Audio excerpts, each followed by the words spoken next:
దేవుని ప్రేమలో నిలుచున్నట్లు కాచుకొని ఉండుడి. అంటే మార్పు చెందకుండా, ప్రేమలో చెప్పండి మార్పు చెందకుండా ఉండాలి. ఏ ప్రేమ మన హృదయాల్లో దేవుడు నింపాడో, ఏ ప్రేమను మనకు నేర్పించాడో ఆ విషయములో మనము నిలిచి ఉండడానికి కాచుకొని ఉండాలా.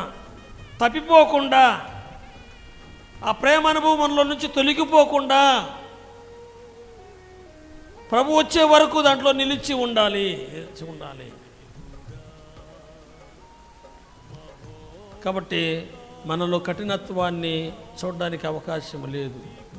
ప్రేమకు వేరైనటువంటి విషయాలు ఉన్నాయి. అవి మన జీవితాల్లో ఆయనకు కనబడకుండా ఉన్నప్పుడు ప్రేమలో నిలుచున్నట్లు. కాబట్టి చూసుకోండి అన్న ప్రభు మాట తర్వాత మనము ఈరోజు కాచుకోండి. ఈ విషయాలలో మిమ్మల్ని మీరు కాచుకోండి, మిమ్మల్ని మీరు కనిపెట్టుండండి. కనిపెట్టకపోతే, గ్రహించకపోతే, మన స్థితి మనమే తెలుసుకోకపోతే మనము దౌర్భాగ్యులమైపోతాం, మనము మోసగించబడిపోతాం. బాగున్నా మన భ్రమ చేత పశ్చాత్తాపం కూడా రాదు, మనకు కన్నీళ్ళు రావు మనకు. అంతే కదా, నేను బాగున్నాను అనంటే ఒక ముసుగేసేసినట్టే, అంతే ఒక ముసుగేసేసినట్టే సాతాను. ఈ యుగ సంబంధమైన దేవత వారి కళ్ళ నీళ్ళు రాకుండా, వారి పశ్చాత్తాపడకుండా, వారు దేవుని మంచిని ఎరగకుండా ముసుగు వేసేసినట్టుగా మనకు కూడా ఏం చేస్తాడు, ముసుగేసేస్తాడు అంతే.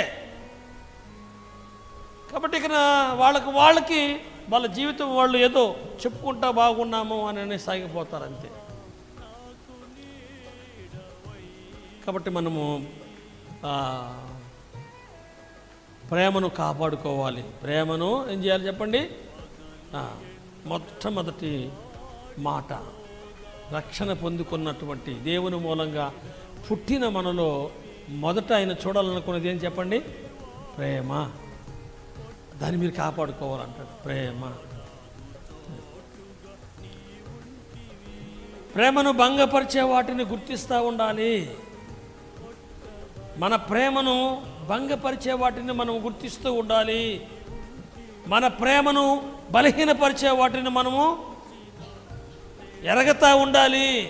కాపాడుకోవడం అంటే అదే, కాపాడుకోవడం అంటే అంతే.